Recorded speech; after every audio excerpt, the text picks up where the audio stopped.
What is up, guys? This is Dedrian Colon from House of Rasslin, and man, yes, that match was magnificent. Yes, this is my breakdown and review of the Winter is Coming episode of AEW Dynamite.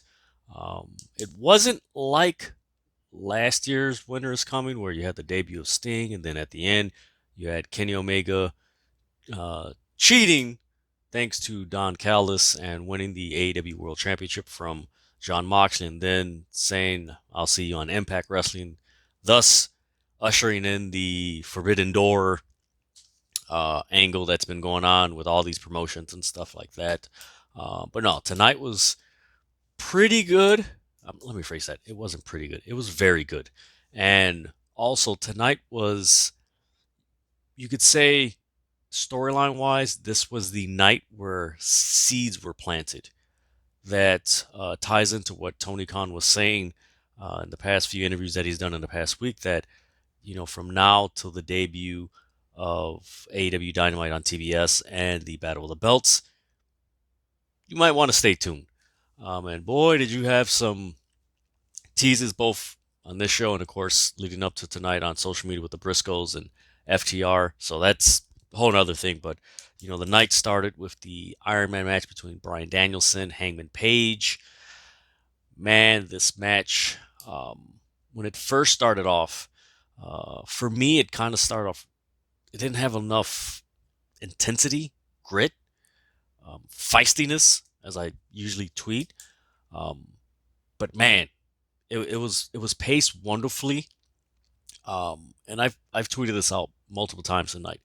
Daniel Bryan, the work that he's doing now, it reminds me of Macho Man Randy Savage from 1986 till 1987 when he fought Steamboat at WrestleMania.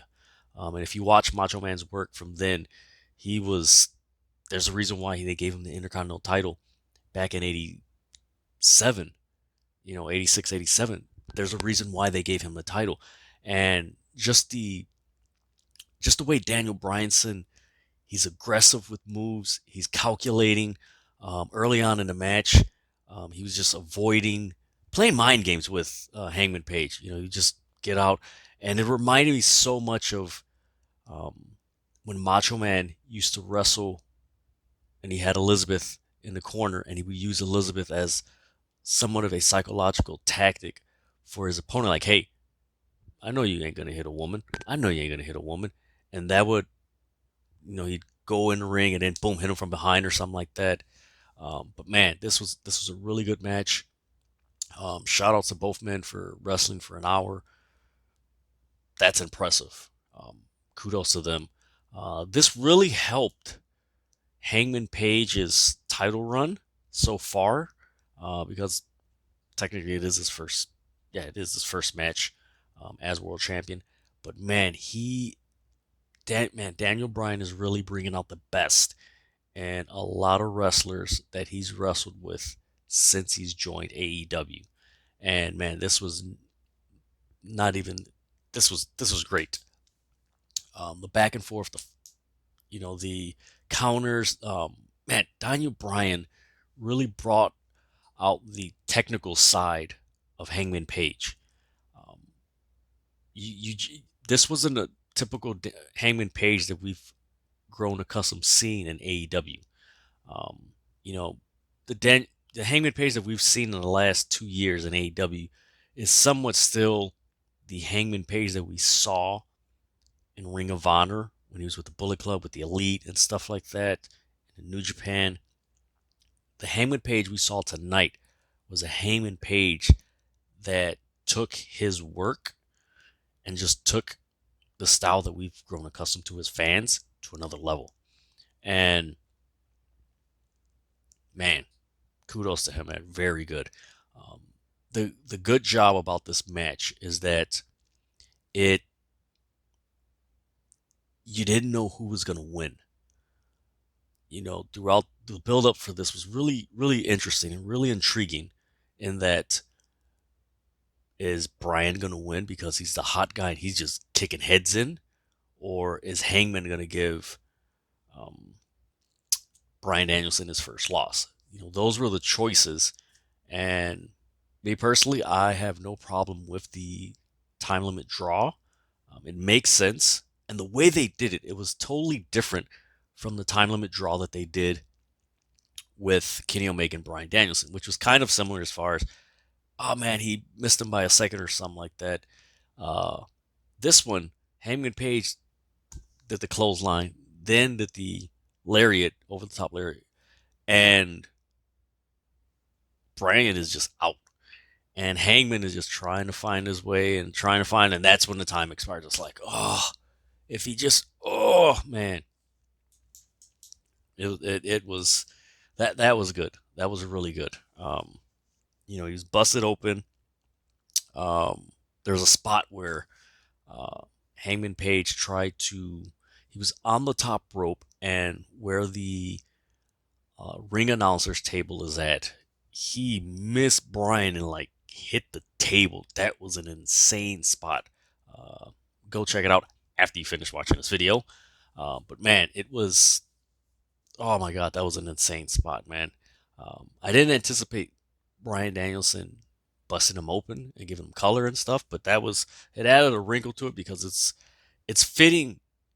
What's cool about Bryan Danielson's matches is that he's adding different wrinkles to his ring work, and it's just feisty and it's grit and it's believable. He just wants to win. He's going to kick people's heads in and beat them and rack up wins because he wants the world title. And that was a great way to start off the show. Looking back on it, would it have been better to have it in the show and then it wouldn't have worked out. If they were going to go for a draw, it was good to have it start off the show because you don't want to end the show on a draw. It's counter anticlimactic. Like it's anticlimactic. There you go. There's no such thing as counter anticlimactic. I don't know why I said that. But yeah, it wouldn't have made sense to have it at the end of the show and you were going to go for this. Having it at the beginning of the show, it allows it to breathe. And I think that's a good thing that AEW is starting to do, allowing things to breathe, allowing the fans to, content-wise, digest it and just process it. And it's like, oh, okay. And then you have all these other matches. The other notable match on this card,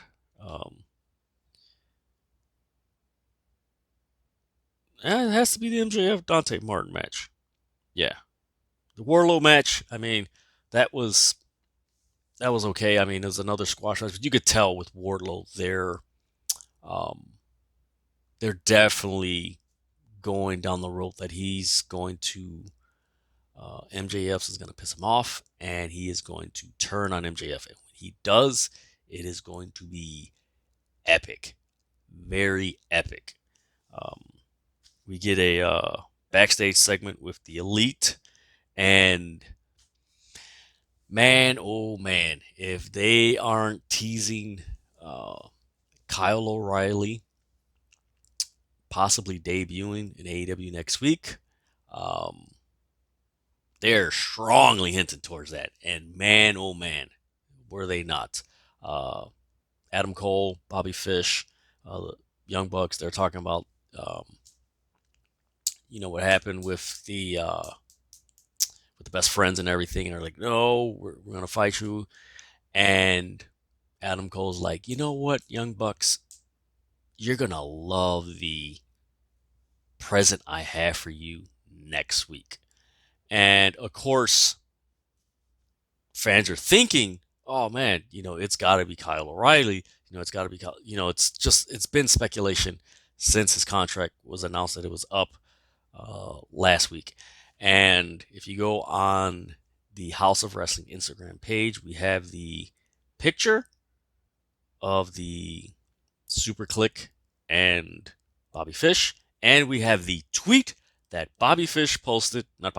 Kyle O'Reilly posted a few, maybe an hour or so after, and it's a gift from the movie Seven, and the gift says, "What's in the box?" So, yeah, we kind of know where that's going. It's going to be interesting how that plays out. Again, Tony Khan has stated in previous interviews, leading up to Winter is Coming, that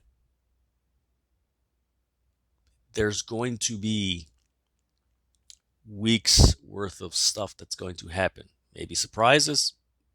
You have to watch leading up to their debut on AEW Dynamite on TBS. So that was a really cool, interesting segment, backstage segment. And the other interesting um, thing that happened was the vignette from Malachi Black. Man, that great storytelling. You can tell that they're starting to lean into the House of Black as a faction instead of just a term that Malachi Black would use in his promos and just, almost when he first came in, it was almost like he was using the term House of Black as a psychological tactic for his opponents, but now it's more, yeah, it's a psychological tactic, but these are people that are going to attack you.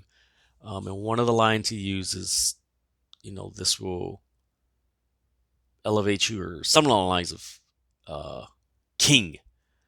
And of course, he is PWG Tag Team Champions with Brody King. Bodyslam.net have released a report that Brody King has signed with All Elite Wrestling, AEW. They've only confirmed it right now. We haven't heard anything from Sean Ross Sapp or anyone else, so pretty much maybe in the next 24 hours there may be something, but that's going to be very interesting because there's so many twists and turns that we don't know where they're going to go with this.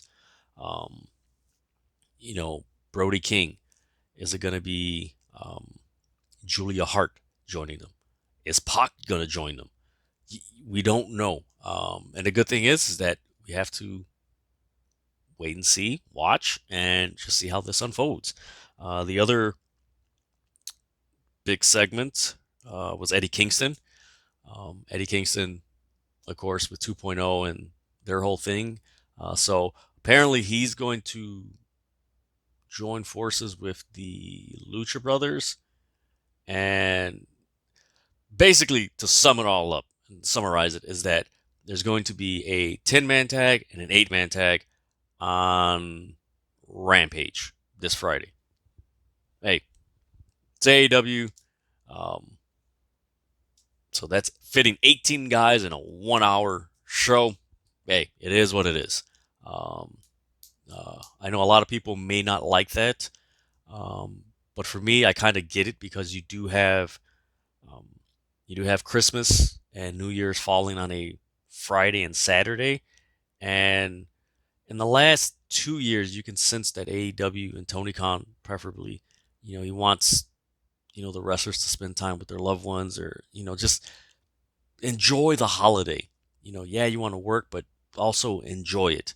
So maybe they're possibly filling all the content that they want and putting it out there, because once January hits, which is January 1st is on a Saturday, which is going to be the WWE Day 1 pay-per-view.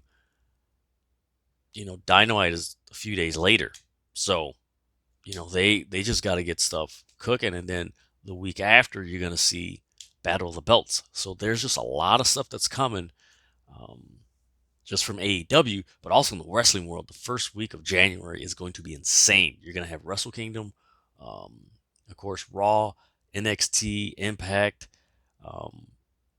You're going to have Wrestle Kingdom on a Saturday. You're going to have Hard to Kill from Impact Wrestling. I believe you're going to have a GCW paper.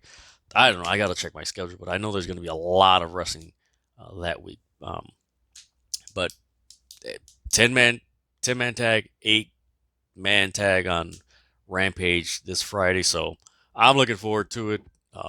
I love Rampage.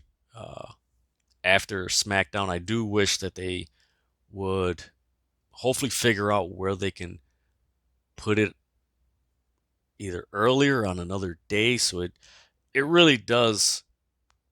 It should be live. Hopefully they do more live rampages. Um, but it should be, because I mean, 500,000 is great, but for the talent that they're having on that show, they should be in a respectable time slot to give them that, you know, number of viewers that they should be having. Honestly, if that show was airing at, let's say, a 7 o'clock on any other night, let's say a Thursday night, even though Impact is on there, you put Rampage on a Thursday night at 7 p.m., you're probably going to get 7, 8, maybe 900,000 viewers, possibly a million, because of the content that you're doing, and it's only 1 hour. Maybe. But because it's Friday night, it's tough. So the last thing that was stood out on this show was MJF versus Dante Mark. This was cool because you have two young guys that are the future of AEW, and I think a lot of people don't give AEW credit as far as really putting their future wrestlers in high-profile matches and in main event matches. Of course, this is for the Diamond Ring from the Battle Royal that MJF and Dante Martin were the last two competitors. So, I mean, this was a really good match. It was a good showing for Dante Martin. His stock as a wrestler is growing. We still have to wait for his brother Darius to come back. When they come back, that's going to be interesting. Of course, with Leo Rush, that's going to be even interesting. But man, this was a really good match. What I do like about MJF is that because he didn't wrestle so much and wrestled sporadically, you're starting to see glimpses of, man, this guy can go. This guy can wrestle. This guy can wrestle. And what made this match really intriguing and interesting was earlier in the night, Warlow won, and Shawn Spears got a phone call from MJF saying, "Hey, you and Warlow go get the champagne and everything after I win tonight." So there was a reason for MJF, Wardlow, and Shawn Spears not being at ringside for the MJF Dante Martin match. So again, MJF and Dante Martin are going back and forth. Dante Martin, man, the guy is amazing. I could see the comparisons that many people make between Dante Martin and Ricochet in his early days. It's there. But later on in the match, you get Ricky Starks interfering, so that adds to the Ricky Starks or Team Taz Dante Martin story. MJF wins. They start. MJF start attacking Dante. FTR comes in.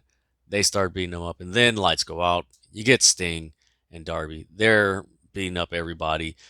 FTR and MJF, they get the upper hand, and then CM Punk music hits. CM Punk comes out, clears the ring. Then it's announced for Rampage, you're going to have CM Punk, Darby, Sting versus MJF and FTR. That will be. Is that going to be? Yeah, I believe it's Rampage. Yeah, I think it's Rampage. No, I believe it's next week. Yes, I believe it's next week on Dynamite. So I could be wrong. There's going to be a lot of stuff. But man, it was a really good show. Anybody who was anticipating Bray Wyatt or who else did I anticipate? Ember Moon or something like that, or the Briscoes. I could see if you were kind of disappointed, but at the same time, AEW, they have a pattern of teases that they do when someone's about to debut. That's just how they've been. There's teases, like they'll drop. I always say AEW is they're great at leaving Easter eggs for the big reveal. Like they'll leave hints. You know, uh, case in point, All Out. CM Punk, the Elite. Kenny Omega and the Young Bucks. Kenny Omega's coming out with a Cookie Monster shirt. Um, Darby Allin, he challenges at CM Punk's debut or the week before. I want the best in the world. Well, that could be CM Punk. That could be Daniel Bryan. Um, you just have all these teases, just all these teases. I'm trying to think of right offhand like other Easter eggs that possibly happened. The late Brody Lee, those teases. Hey, is it Matt Hardy? Is it Brody Lee? Turns out both of them debuted. Um, so that's one thing that if you looked at the card, um, I know the only match that they were really pushing, leading up to tonight was the Hangman Page, uh, Bryan Danielson match, and Serena Deeb and Hikaru Shida. So for me personally, those two matches and then seeing MJF and Dante Martin wrestling, I was like, okay, that's three. I'm like, what's the fourth one? Because usually when with AEW, when someone's going to debut, there's someone there that has a tie or some linking to the person that possibly could be debuting. And, you didn't see anybody like that. But the next few Dynamites leading up to their first Dynamite on TBS, just got to watch. Me personally, I believe that first Dynamite on TBS, maybe, I don't want to say a relaunch, but it might, because of the debuts that they didn't have in the first episode of Dynamite, because AJ Styles was reportedly supposed to debut and the Good Brothers. I think they're going to make up for it now. But yeah, tonight, it was a really enjoyable show. Well, there are a few things that you could have, a few tweaks here and there. But man, it was a really great show, a great night of wrestling. And the great thing about it is that the Hangman Page Bryan Danielson match was just wow. Like you want a rematch, but also what added to this is the Elite backstage segment teasing Kyle O'Reilly, then Malachi Black's vignette. Please check those out. You'll get it. And then also the continually adding to the CM Punk MJF dynamic, the FTR Sting dynamic, the Ricky Starks Dante Martin dynamic, the Wardlow Sean Spears MJF dynamic, the Hikaru Shida Serena Deeb thing, the segment the vignette between Ty Conti and Penelope Ford. That adds to it. Even though me personally, I believe they really need to shake things up with the women's division. It's kind of getting somewhat repetitive where you need to do something. Me personally, I would like the women to be added to a lot of these factions to make them intertwine and just have more depth. Hopefully they do that in 2022. But yeah, overall, it was a really, really good show. I would, again, if you're watching this, I recommend you watch the Hangman Page Bryan Danielson match. It is a very good match, very entertaining. You will love it. So yes, this is my review for the House of Wrestling. If I had to give it a letter grade, I would give it an A minus. I would give it an A minus. But man, thank you guys. Like, subscribe, follow House of Wrestling on all social media platforms. Hey, even on Twitter. All right. Follow us on Twitter. Follow us on Instagram. Follow us on Facebook. And man, it's going to be a fun, 2-3 weeks of wrestling. Man, this is going to be fun. If you're an AEW fan, this is going to be fun. I'm Dedrian Colon from House of Wrestling, and I will see you when I see you.